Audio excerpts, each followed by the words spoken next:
Mamukasei muri yeZimbabwe, kuri sei kwose kwamungava muri kumativi mana enyika. Tadzoka zvekare nechimwe chirongwa chema-Secrets and Confessions. Ndichange ndichikupakurirai zvirongwa zvezuva ranhasi, maepisodi 6. Saka ndinokumbira kuti munge muchizoona maepisodi ose kuti ndirambe ndichikupakurirai zvimwe zvirongwa. Rekedzai tibva tapinda mumamessages edu awo atadzoka takakubatirai. Pane imwe nyaya iyo yandakatumidzirwa ichibva kuna mukoma vedu. Zvakangooma hazvo vedu we, hanzi makadi zvenyu mukoma, ndinokumbirawo kuti munge muchindiposterawo nyaya yangu makavikawo chitupa changu. Ndauyawo pano ndiine secret yangu iyo yandiinayo. Ndinoda kukuudzaiwo izvo zvakaitika kuzosvika ndichizochekeresa vabereki vangu. Ndakatanga naamai vangu kuchekeresa kwandakavaita handingati zvakanyanyisa kundirwadza, nekuda kwekuti amai vangu vainge vagara vachirwara zvavo. Amai vangu vainge vaine problem yeBP, vaiti kunyange ari makuseni zviya kana vakamuka zuva ratobuda nechikare vaikwanisa kana kutofenta, nekuti vaigara vachingonzwa kungotsva nguva dzose. Saka amai vangu vainge vasina utano hwakanyatsokunaka, ende amai vakatanga kurwara kubva tichiri vana vadiki, zvekuti vainge vachitoshungurudzika munyama dzavo, kana ivo vaigara vachingodemba vachiti dai Mwari vachingonditora hangu, nekuti ndanzwa nekutambudzika ndiri kurwara. Saka kufa kwaamai vangu hakuna kunyanya kundirwadza, asi baba vangu ndivo vakazondirwadza, because baba vangu vainge vakura havo. Baba vangu vainge vari muOVET, hondo yechimurenga, vakarwa uye zvekare vainge vava musoja. Baba vangu vainge vaine mwoyo wakanaka chaizvo, kunyange makore aya apo painge pachinzi vanhu vanofanira kuti vange vachirohwa, asi isusu kulocation kwedu, kunyange mustreet matainge tichigara, baba vakatodaidza vanhu vakabva vati hatiiti zvekurova vanhu, umwe neumwe anofanira kuti angachiita sarudzo dzake. Saka vaidiwa chaizvo nevanhu mucommunity, ende vaizivikanwa kuti munhu anonamata, because vainge vatori elder kuchurch ende vaida vanhu. Saka baba vangu mukoma nemwoyo wavo wakanaka wavainge vainawo, ndakazoti apo pandainge ndanzi ndainge ndava kufanira kuti ndinge ndichiuraya baba, zvinhu zvakandirwadza, because he was such a great man and he was a good leader in the community. Ende kufa kwakaita baba vangu kwakarwadza vanhu vakawanda, kukashamisa vanhu vakawanda, kuti saka munhu anokwanisa kungofa so easy nenzira dzakadaro here. Zvakaitika kuti baba vangu vange vachizofa. Regai ndiende nemi kumashure zvishoma. Apo pandainge ndiri kuBotswana mukoma, ndakasundidzirwa mhepo navatete vangu. Ndakati ndichiri kuTeachers College ndo pandakatanga kungofunga zvekusiya chikoro, ndobva ndatanga kutsvaka mari. Saka ipapo ndokwainge kuri kutotanga kwematambudziko angu, nekuti vatete ava vainge vasingadi kuona munhu anobudirira, vaida kuti vange vachizonzi ivo ndivo vega vanenge vaine mari mumhuri.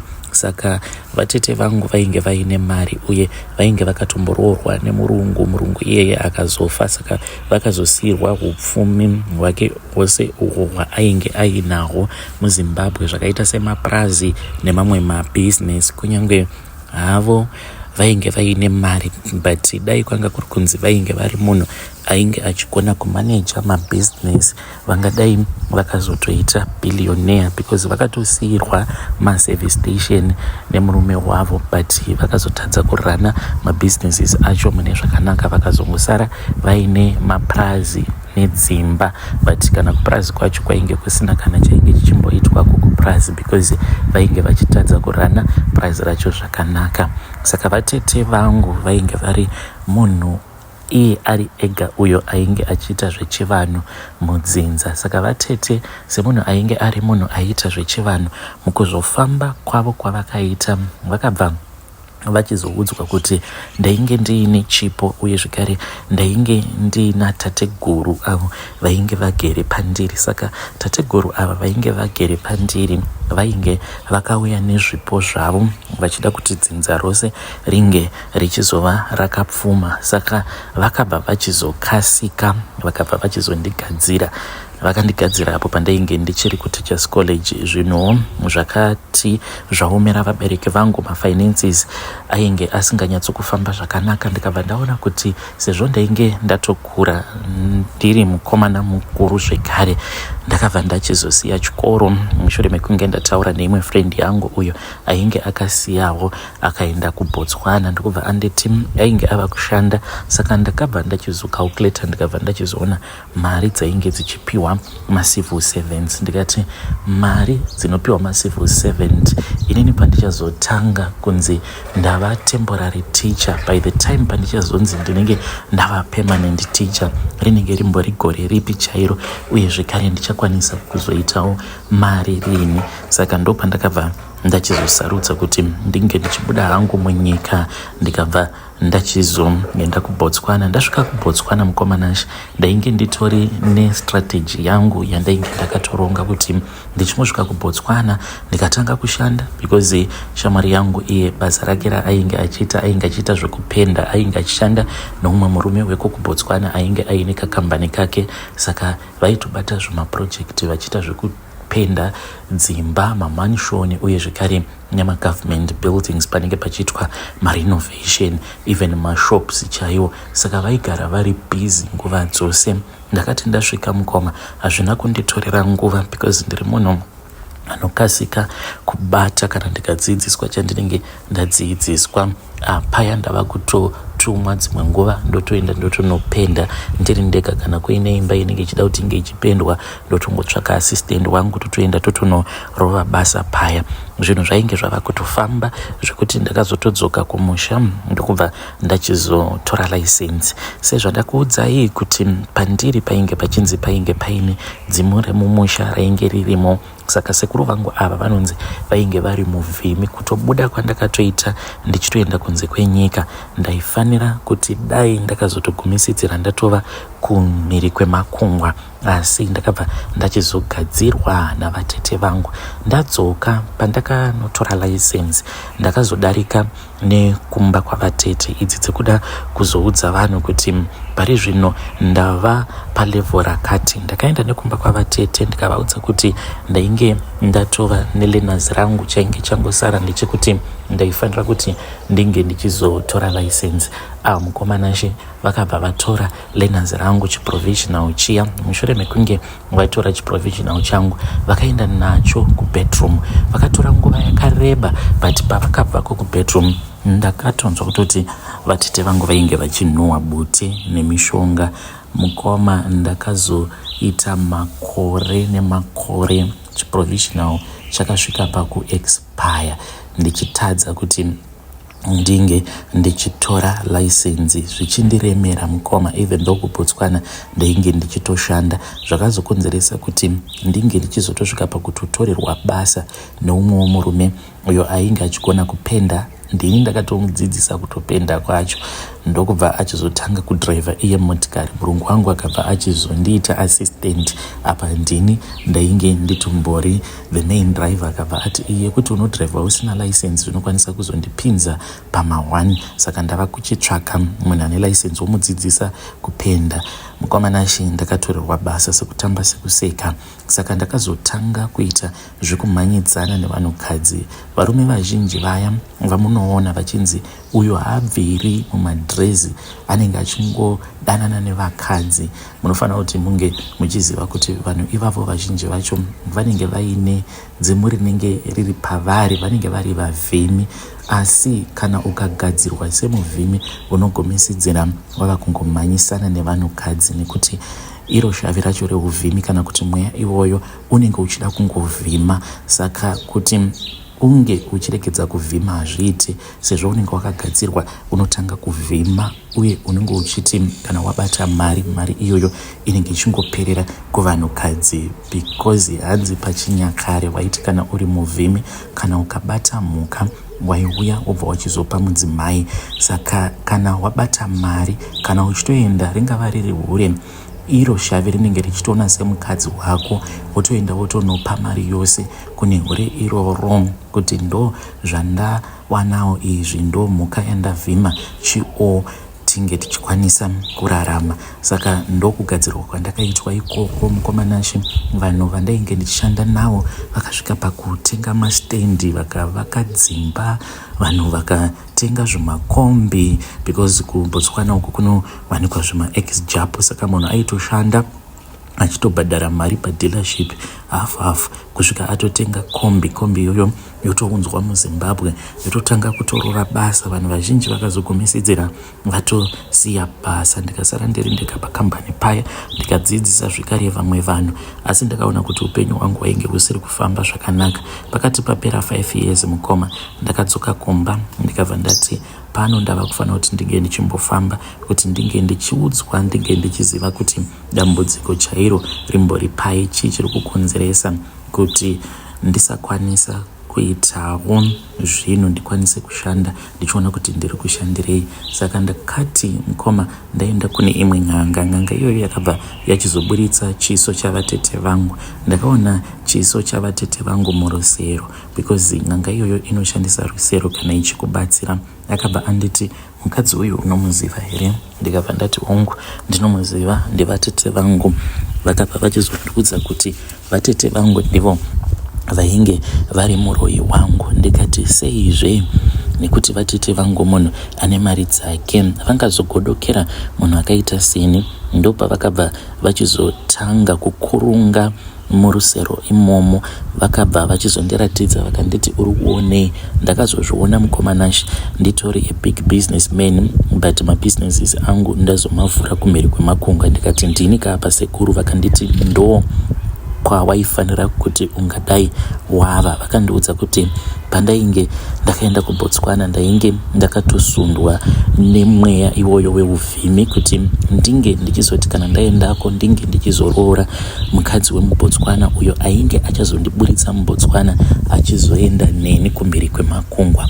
Asi nekuda kwekuti vatete vangu sezvo ivo vari muroyi ende ari munhu anobata, anogara atoona izvo zvimwe zvinhu zvakanaka zvinenge zvichazoitika kumberi. Saka anobva atongokugadzira kuti usazombofa wakabudirira sezvinenge zvichinzi ndo zvinofanira kuti zvinge zvichizoitika muupenyu hwako. Ndakabatikana ndikati, saka sekuru zvazvadai muri kuti ndinofanira kuti ndinge ndichiita sei? Sekuru vaya vakabva vachizondigadzira, asi vakazondifonera apo pandainge ndava kuda kuenda kuBotswana. Vakanditi mukomana, usadzokera kuBotswana. Ndikati dambudziko chii zvino sekuru? Vakabva vachizoti kwandiri, ndaona wapondwa kuBotswana nekuti vatete vako ava vatotsamwa nekuti ndapepudza dzimu riri pauri. Ndikati saka ndoita sei? Muno muZimbabwe macho ndingararama nei? Vakabva vanditi dzoka kudare kwangu titaurirane, hazviite zvandoda kukuudza, hazviite kuti tinge tichizvitaura pari pafoni. Saka ndakabva ndachizokwira kombi ndokubva ndachizoenda kumba kwasekuru. Ndasvikako kuMauborini ndokubva vachizotanga kurova imbwa vakaviga mupinyi. Ndikati sekuru, chingondibudirai pachena, mune mushonga wamuri kuti muri kuda kundipa, mushonga uyu unomboshanda sei? Vakabva vanditi muzukuru, unoona kana kuri kunzi dzimu rako rinenge rakatsikirirwa saizvozvi zvinonetsa kuti ndingokupa kana bute. Ndobva ndakuudza kuti chenda unopira, because rakatotsikirirwa nechekare ende dzimu rako harimbofi rakapapunyuka parakapingwa. Saka pano kana uchida tinokwanisa kuwirirana, kana tawirirana ndine mushonga wandichakupa. Mushonga uyu wandichakupa rinenge rakaita kunge butterfly pose paunenge uchiriona. Butterfly iri ndiro raunenge uchituma kana uine zvaunenge uchida, unofanira kuti unge uchirituma, iro rinoenda robva razonoita zvaunenge uchida kuti ringe richiita. Kana uchida mari unorituma, rinokwanisa kungopinda kana mungava muri mushopu yemunhu, rinokwanisa kupinda mushopu yemunhu iyeye, then robva rachizotora mari, asi zviri kwauri.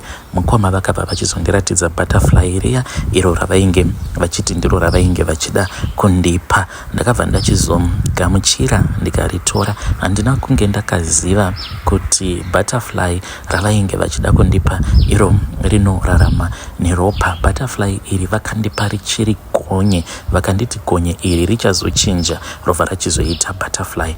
Ukaona rava kutanga kubhururuka rinenge richida kuti unge uchizoripa chikafu. Havana kundiudza kuti chainge chiri chikafu chei, nekuti pakabva pachizosvika umwe munhu uyo wavainge vachiti ainge abva kumhiri kwemakungwa. Apa inini kundibatsira kwavainge vachiita, vainge vava kungondibatsirawo zviya zvokuti unenge wakambobhadhariswa nen'anga, beni yobva yaona kuti zvinhu zvacho hazvisi kunyatsokufamba, saka anogumisidzira munhu ava kukubatsira more like mahara. Saka sezvo zvainge zvava zvinhu zvemahara, vakabva vachizonditi vainge vava kuda kuti vange vachimbofambisa matare emuzukuru wavo uyo ainge avashanyira achibva kumhiri kwemakungwa, sezvo vainge vari vanhu vemari dzavo ende vachiburitsa keshi. Ndakazobuda mumatare ndikabva ndaudzwa kuti ndainge ndichazofonerwa zvekare nasekuru. Mukoma pakatora nguva, neniwo ndainge ndava kutanga kuita zvemari, because vakanditi unongotsvaka kabusiness kako for now kaunenge uchiita.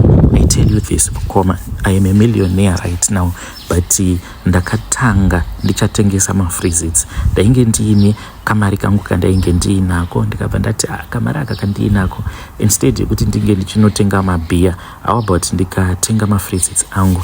Ndakaenda ndikanohodha mafreezits angu 24 and the cooler box ndakatoita zvokutoipiwa nemuvakidzani wedu. Ndakaenda kwaari ndikabva ndachizonomukumbira cooler box, ndikabva ndatora maice blocks angu ndikaisa pamusoro pemafreezits. Mukoma ndakangobuda ndikatoenda pamashops ndikatogadzika chicooler box changu ndikatotanga kutotengesa mafreezits. Ndikangoti in about 1 hour munhu wose aindiziva aiti kana akadarika nepandainge ndiri aingotongotenga freezit. Mafreezits aya ose akapera. Ndakaenda ndikanohodha ndikadzoka. Saka zuva rekutanga ndakati vanhu ava vari kutenga nekuda kwekuti they just want to support me, sezvo vari vanhu vanondiziva. But mukomanashi ndaiti kunyangwe kuchinzi kuri kutonhora, vanhu vaiuya vachitenga mafreezit. Vana vechikoro makuseniseni vaitouya pamba votonoka, ndotoenda ndotonohodha mafreezit. Pandinodzoka ndotowana kutoti panenge paine kana vana 10 vanenge vakatondimirira vachida kutenga mafreezit. Apa vanenge vatori nemari dzavanenge vachida kushandisa dzinenge dziri dzepocket money dzavanofanira kuti vange vachizonoshandisa pavanenge vari pabreak. Ndakatanga kuita mari mukoma, kudzamara ndazoita deal naamai avo vatainge tichihodha mafreezits kubva kwavari. Vakabva vachizonditi sezvo iwewe uchitenga mafreezits akawanda, how about toita combination. Mukomanashi per day ndakagumisidzira ndava kutengesa mafreezits 1000 or more than 1000 mafreezit. Vakabva vachizondipa motikari yavo. Ndainge ndava kutoita zvekutopinda mutown ndichitengesa mafreezit. Vainge vachiita zvekubheka zvekare. Ndainge ndava kupinda mutown ndichitengesa mabhanzi zvakangosiyana siyana. In 30 minutes mukoma, mabhanzi nemafreezit zvinenge zvatotengwa, zvisinei nekuti kunenge kuchinaya kana kuti kwete. Zvinhu zvangu zvakazongodhakwa mukoma, ndikabirwa mari. Ndakabirwa mari almost 2 times. Saka ndakabva ndachizonetsana nemukadzi yeye because aifungidzira kuti ndainge ndichimunyepera. Ndopa ndakazodzokera kuna sekuru, vakanditi wakanonoka, waifanira kunge dai wakauya kunokupa wakangoona kuti zvinhu zvako zvava kufaya. Saka vakabva vanditi butterfly ndiro rainge richindibatsira mukutengesa kwandainge ndichiita, uye zvekare butterfly iri rainge rakatobhururuka ende rainge rava nenzara kwarainge riri. Saka vakanditi rainge richida ropa. Havana kumboninyepera, vakanditi vainge richida ropa raamai vangu. Mukomanashi ndakabva ndachizochekeresa amai vangu havana kundirwadza nekuda kwekuti ndakangonzi tora huku iyo unge uchiiuraya. Saka ndakabva ndatora huku ndikabva ndachizoigura mutsipa. Kuigura mutsipa kwandakaita handina kunge ndakaziva kuti ndokutouraya kwandiri kutoitawo amai vangu. Mushure mekunge ndauraya amai ndopa ndakatanga kuona butterfly tiri kumakuva apo patainge tichitovika amai vangu. Mushure mekunge amai vangu tavaviga ndopa ndakaudzwa zvekare kuti ndaifanira kuti ndinge ndichizouraya baba vangu. Baba vangu mukomanashi vakarumwa nenyoka vakagara mumotikari mavo vakazongowanikwa vakafa, zvinova zviri zvinhu zvakarwadza vanhu vakawanda. Saka ndo zvakaitika izvi. Mukomana chimukuromba kwangu kwandakaita, mari ndinayo but ndakachekeresawo vabereki vangu. Ndine butterfly rangu iro randakapiwa, iro rinondipa mari. Ndinoti kana ndichida mari ndinongoridza muridzo, ndinenge ndichiti sekuti butterfly huya butterfly huya, but ndinenge ndichiridza muridzo. Ndinoti kana ndikati butterfly huya rinobva rauya, kana rauya ndinobva ndariudza zvose izvo zvandinenge ndichida kuti ringe richizoita. Kana ndichida kuti ringe richienda kunobira munhu mari, rinoenda robva ratopinda mumba memunhu iyeye. Kana rapinda mumba robva ratotanga kutotora mari richiunza mari kwandiri, rinotora kunyange mari inenge iri mubhenki. Vedare ndo message iyo yandakatumidzirwa ichibva kuna mukoma vedu avo. Ngatizamei kuti tinge tichitaura navo mukoma vedu mucomment section yo pakaipa. Hanzi ndinenge ndichirova muridzo ndichiti butterfly huya butterfly huya, asi hanzi rinorarama neropa butterfly iro ravakapiwa kun'anga. Strange things they do happen in this world. Ngatisanganei zvekare mune zvimwe zvirongwa zvinotevera.